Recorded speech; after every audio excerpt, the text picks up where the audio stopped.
Okay, so basically, how over a period of a project can you maintain people's interest and maintain people's motivation? Make sure that they're giving their best. I mean, this the fundamental approach is, there's no one way of doing things. Again, it'll be your approach will be based on the individual. For each project or idea that you want to achieve, you'll have different people in front of you. So that's the first thing. You need to be aware of who's in front of you, and what their skills are, what their strengths and weaknesses are, and be aware of that. And obviously, in the case of strengths, that's great. You can use those and help drive.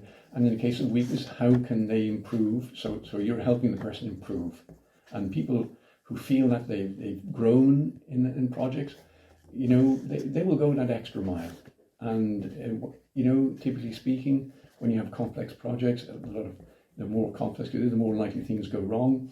And people in those situations will pull up their sleeves and help out, instead of sitting back and saying, no, he deserves that. And you have this sort of negative aspect. So if you are helping people grow, and that you're aware of their situation, and they feel that they're growing in the situation and in this project, and you'll get a lot of their buy-in. So be aware again.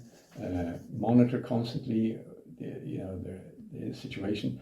You can't go always down to the individual, because sometimes teams are so complex, but you may have an interface for that team who's your direct responsible interface. You can interface with them and ask things, how are they going? So you feed down, in this case, through the various structures of the project into the individual. But again, it is important that the individual is considered. It may not always be time, but if there isn't time for you to do it, then you can identify somebody who could for their group or whatever. As I say, a direct your direct interface. So yeah.